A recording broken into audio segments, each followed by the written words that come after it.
Hello friends, welcome to my YouTube channel. Friends, मुझे सुजाता आज आप गोटे नुआ भिडियो। तो फ्रेंड्स, आज हूँ भागवत जन्म। तो देखो मु भागवत जन्म कौन रखी चलतु बैक कैमेरा करके आपण को देखी दौची मु कौन रखी। दीटा रातिर मो हजबैंड फूल धरिकी आसते। तो भागवत जन्म जेहेतु आज दुब बरकोली पत्र आंब डाल कदली पत्र सब आउ फूल से आणिकी रखिंट। मु ठाकुर पूजा कर सारे घरे आटे पर आज जेहेतु ग्रहण लगुंट तो से भोगपाई मज कि मैंने बाल भोग मैंने उखुड़ा कर ना। तो से कदली नड़िया थोड़ी तो ब्राह्मण आसवे पूजा करने को। तो देखो ब्राह्मण अलरेडी आम घर को पलि आसिले। ठाकुर घर बहुत छोट अच्छी। तो भाईना भागवत पढ़ुंट शेष अध्यायटी सेटा भागवत से बर्तमान पढ़ुंट। जेहेतु ठाकुर घर बहुत छोट तो केवल जड़े ही बसापी सेठी जगह अच्छी, दुई जन सेठी बसापी जगह नहीं। तो भाईना भागवत पढ़ा सरला। एथर भाईना आरंभ करे भागवतर टिके जस्ट अध्याय शेष अध्यायटा पढ़ सारा पर अल्प टिके अध्याय माने अध्यायटा कौन करेंगे पढ़े। भागवत कौन कि आपण मैंने पढ़ी अल्प टिके रखिथे शेष को जिते भागवत जन्म आम घरे अल्प टिके जो रखा हुए से भाईना आसिकी पढ़ती और शेष करती प्लस मध्य आरंभ करती। बर्तमान से शेष कर देखिए आपण मैंने से आरंभ करेंगे। एठी भागवत माने मु भी शेष कर दे था किंतु भागवत जन्मदिन भाईना निजे आसिकी जो ब्राह्मण जी भी माने पूजारी तो सी आसती तो निजे से भागवत शेष करती। जो शेष अध्यायटा बाकी रखिथे से शेष अध्यायटा से निजे ही करती। शेष अध्याय पढ़ सारा पर एबे प्रथम विषय भागवत आरंभ कले। तो जेहेतु आज भागवत जन्म टिके अल्प आरंभ करेंगे तो आज तो ग्रहण लगुंट तो से रातिर पूजा हेबनी दिन बेले ही आमर पूजा अलरेडी सारी सारूँ। तो बर्तमान भाईना पूजा कर भाईना टिके आरंभ करले भागवत तापर भाईना एबे पूजा करेंगे। किंतु भाईना को देखा जाऊना कहीं घरटा टिके अंधार अच्छी लाइट जलुची किंतु जेहेतु भाईना वृद्ध लोक तो तांको देखा जाऊ नहीं। तो अल्प टिके से आरंभ कले। आरंभ कर सारा पर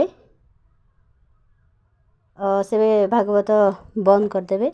देखते एथर भागवत बंद करके पूजा कर भाईना फूल दुब बरकोली पत्र आ तुलसी पत्र मंत्र पाठ करुँच। म्यूट कर निज भॉइस देती कहीं मो पुओ वीडियो माने टीवी देखुला टीवी ऑन करके आमर ये बस मो हजबैंड तो भाईना को साहाय्य कर। तो मो पुओ वीडियो माने वीडियो कॉपीराइट आसे बोली मो साउंड लेस कर देछि। तो मो पुओ टीवी देखुला तो साउंड जोर रे देथिला तो से निज भॉइस देछि। ये ब्राह्मण माने भाईना पूजा कर ये हूँ आम ठाकुर घर। तो ये धूप देला बेले माने माने ठीक से कैमरा रे देखागला नहीं। तो से भी जहाँ भी हो भाईना ए मंत्र पाठ करके पूजा कर धूप दीप नैवेद्य देवे। धूप दीप नैवेद्य देउछंती। धूप देले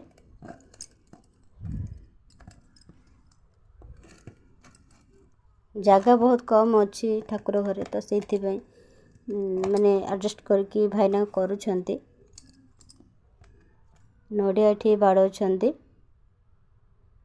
हेलानी फाटीगला तापर आउ थे आ तीन थर ही बाड़ेला जाकि नड़िया फाटिकी पानी आसला। तो अबे पूजा हे भोग पूजा हे प्रथमे ଭୋଗ ପୂଜା ହେଇକି ନଡ଼ିଆ ବଢ଼େଇ ସାରିଲା ପରେ ତାପରେ ଭାଇନା ପୂଜା କରିବେ। ଦେଖନ୍ତୁ ନଡ଼ିଆ ଭଙ୍ଗା ସରିଲା।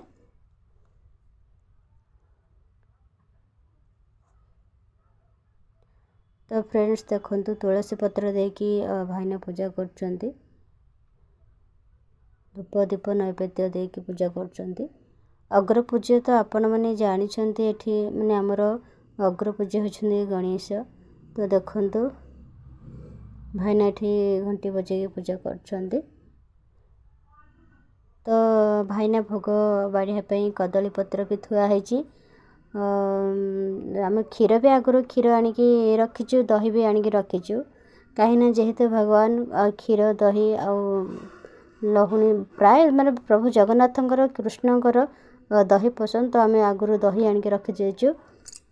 ବାଳଭୋଗ ଦେବା କଥା, କିନ୍ତୁ ଗ୍ରହଣରୁ ଆଜି କିଛି ବି କରିହେଲାନି। ସେଇଟା ଯଦି ରାତିରେ ଭାଗବତ ଜନ୍ମ ମାନେ ଭାଗବତ ପୁରାଣ ପୂଜା ହେଇଥାନ୍ତେ, ଶ୍ରୀ ଭାଗବତ ସେଇ ରାତିରେ ଯଦି ପୂଜା ହେଇଥାଏ, ହଁ ଆମେ ବାଳଭୋଗ କରିକି ରଖିଥାନ୍ତୁ। କିନ୍ତୁ ଯେହେତୁ ଗ୍ରହଣ ଲାଗୁଛି ତ ରାତିରେ ପୂଜା ହେଇପାରିଲାନି, ସେଥିପାଇଁ ମୁଁ ନଡ଼ିଆ କଦଳୀ ଆଉ ଦହି ରଖିଦେଇଥିଲି। ତ ଭାଇନା କଦଳୀପତ୍ର ନେଲେ ପୂଜା ସରିଲା ପରେ ଭଗବାନଙ୍କୁ ଭୋଗ ବାଢ଼ିବା ପାଇଁ। ତ ଆପଣମାନେ ସମସ୍ତେ ଜାଣିଛନ୍ତି ଅଗ୍ରପୂଜା ହେଉଛନ୍ତି ଆମର